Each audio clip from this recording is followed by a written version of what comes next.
think about this. So the first part of what we want to do,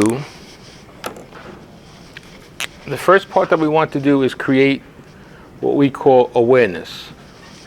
That's sort of the first stage of the funnel, is how do you become aware? So when you're online, you're searching for something, you don't know what it is yet. Let's say you want to go on a vacation. Let's say you want to buy a new pair of shoes, or let's say you want to get a new job. You are searching. You go into the search bar and you start searching for something. Now, hopefully you see some content, and that content's going to bring up that awareness. So that awareness is what you see out there, which is going to be the content that you have. Okay? Content could be a couple of things. Content, come around this side. Content could be a couple of things. Content could be the ads that we do, the Google ads.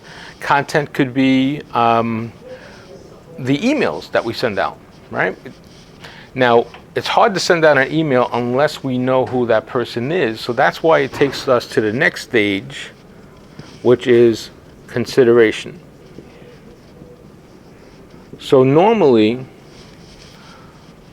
when we become aware of something, what do you do when you become aware of something? Normally you click in on the ad, or you click into something, and then if you like something, if it's a good marketer, they're going to pop up and it's going to say, give me your email address, right? You want to capture that email address because it becomes valuable now. So at that point in time, this is where you create that email capture at this section right here, more or less.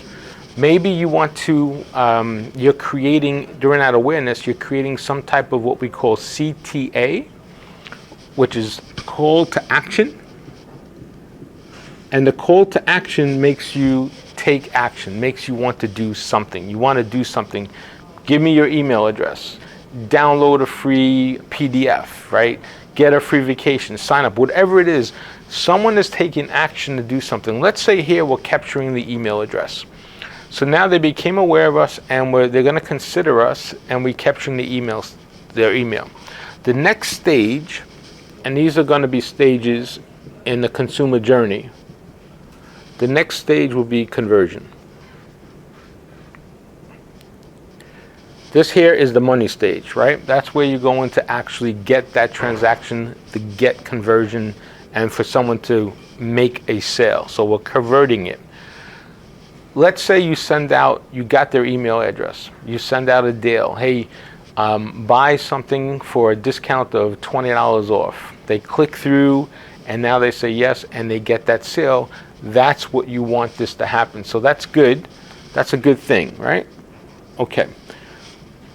Does it stop there? Should it stop there? For us, it shouldn't stop there as a marketer. Why? Because the next stage we want is retention.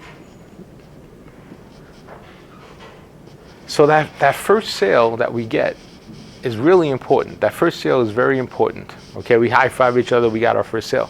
But it's the second sale, the retention, the third sale, the fourth sale, the fifth sale. That's really what's important. That's the key. Because let's say that first sale is $10, and now we have retention, and that consumer is going to retain 5 times. 5x times 10, right? That's $50. So now you've got $50 from that one customer. Now there's a concept here that I want to share with you. It's called CLV, which is customer lifetime value. So that's how long a customer will stay with you, to make a purchase with you, to be a customer lifetime value. So let's say you sell hats, and each one of your hats are $10. And this customer comes and buys 5 hats from you in year 1. So now you generated $50 in year 1. Now, the next year, don't you want that customer to come back and buy hats again from you? Right? You do. So in year 2, maybe they buy 5 hats again. In year 3, maybe they buy another 5 hats. So now you have a customer lifetime value building up, which is really important. So now let's say they're with you for 3 years. and we know they spend $50 a year. So now that customer is worth $150 to you because they spent $50 a year for 3 years. That's customer lifetime value. So think of it this way. We all shop on Amazon, right? Amazon collects from most of their subscribers about let's say $10 a month. $10 a month from their subscribers. You give that to them every month, every year. So that's $120.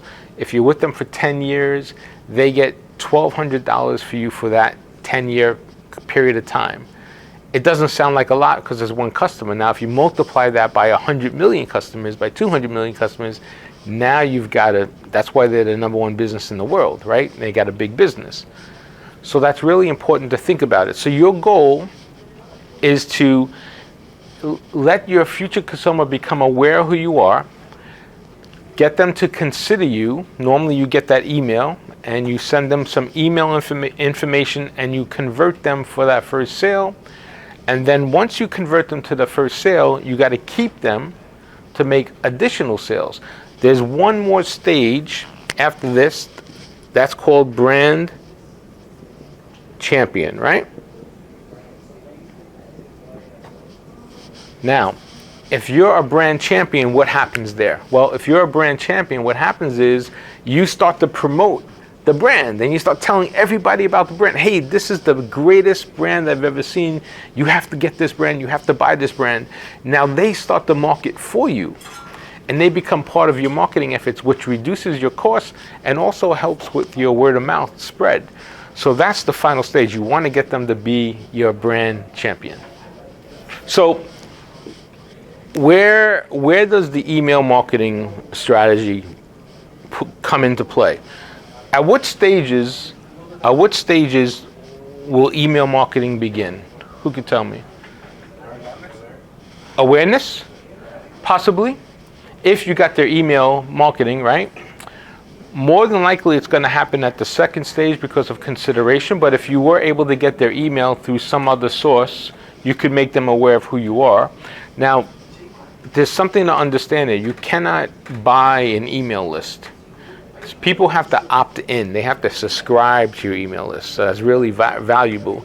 We call that a double opt-in regulation. So buying a list or getting a list from somebody is not going to help you because it's going to be you're violating CAN spam regulations, and B, you're not going to get the type of consideration and conversion that you want because they don't know who you are, right? For customers. Yes, for customers. For other things, there's lists. Yeah, you can. There's lists. Listen, you can buy all kinds of lists for all kinds of different things. But if you want to email people, I wouldn't buy a list and then try to email them about your company because it's not. They don't opt in. Now, what you could do is, let's say you buy an email list. You could buy an email list and then say something like, "Hey, this is Professor Ken's digital marketing class. If you're interested, opt into my email a subscription list and we'll subscribe to you." Then you're asking them to opt in and then they could say yes or no, okay? But you shouldn't start marketing to them right away because that violates CAN spam regulations and that'll be a problem for you. What's that? For investors? Investors are different because you're not sending out a massive email list. You're sending out a personalized email list. So there's two different types of emails there. There's the marketing emails. Well, there's three different types of emails we'll talk about. There's the marketing emails that come from what we call normally the marketing dashboard or an email service provider. We call that an ESP. That's like MailChimp and things like that. There's the transactional emails. The transactional emails are things that happen as part of a transaction. So let's say you buy something, you get a shipping notice from an email, something like that. And then there's the personalized emails you're sending from your personalized campaign. Those are one-to-one. You can send them off. There's no regulations against that. Somebody might ask you, "Hey, how did you get my name?" You know, and you're going to say, "Oh, someone provided it to me," that type of thing, which is normally how you do it. But yes, that's how you do it. And if it's an investment email, if you're sending out an email for investment dollars, you want to be personalized anyway, so you want to try to do that. So, okay, good. So yes, So your email stages will really happen throughout all of this. Now keep in mind, you're sending out different emails at different stages. Like if you want someone to get too aware of you, you want to send out a different email introduction. If you want someone to be your brand champion, you're sending out a different type of email. What are we building here? What are we building here? We're building relationships, right? We're building relationships. So think about any relationship you've ever been in. At the very beginning, you're letting them know how good you are, how good you could be for them, what you offer, the things like that, right? It's a very soft sell. You're introducing yourself, you're introducing your email. At the very beginning, it's very easy. At the end, you're more intimate with details. You're giving them more reasons to really, truly fall in love with you. So that's how you're building up. So at every stage of the marketing, your email is changing. If you want them to be a retention, you might send an email like, hey, you haven't bought anything in 7 days. Buy something now and we'll give you 20% off discount. Something like that could work here. So we're trying to build on those stages. We're trying to build that relationship through our email campaign. That's the idea here, okay? All right. Who knows what segmentation is? Who knows what segmentation is? What do you think segmentation is? For example, when you decide to divide how you're going to implement your marketing. How you want to divide, how you want to implement the marketing? What are you thinking? The group of people you want to send a product. Yeah, the group of people that you want to send a product to. What else? What do you think? Segmentation. The general characteristics of what you want to sell. Okay, the general characteristics of who you're going to sell it to. Well, If I have to put like a word, I would put like an inch. Try to see where should I be employing this marketing. okay, good. So you're focusing in the demographics, right? All the above is actually good. So all of that is good. So let's graphically think what segmentation looks like. Okay, I'm going to draw this box here, right? Okay, everybody see that's one giant square. Okay, all right. Now,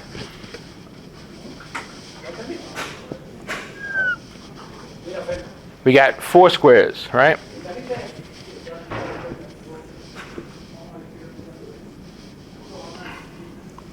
It's not perfect, right? But now, more or less, we've got 16 there, okay? Is that all the amount of squares you see there? How many segments, how many squares do you see in this section? Tell me how many squares are here. Let's count. 16. All right, you say 16. Let's see. Okay. 1, 2, 3, 4, 5, 6, 7, 8, 9, 10, 11, 12, 13, 14, 15, 16. Is that right? No. All right, so let's keep going. How many do you see? What else? Where are the squares? Where are the squares? You see only 4? Or you see 4 more? You only see 4. Okay, I'll put 4 up here, but that's definitely not right. You say 20. Anybody else have a different number? 21? Anybody else have a different number? 28. All right, so let's see. So we all see the first square here, right? The big one. Okay, so that's 1. Then we see these 4 here, right? 1, 2, 3, 4. So that's plus 4, right? Then we see all these 16 individual squares, right? So that's plus 16. Okay. Do we stop there? No, because why? I see 1 right here in the middle, right? 17. Okay, I also see 1 here up on top, don't I? And 1 here at the bottom, don't I? So that's another 2. I also see 1 here over here, 1 here over here. That's another 2, right? Any other squares you see? Where?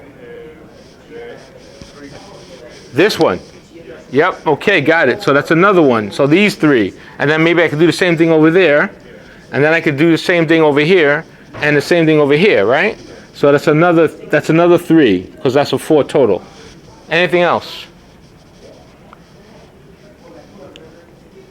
I think we got a lot, so let's count them up.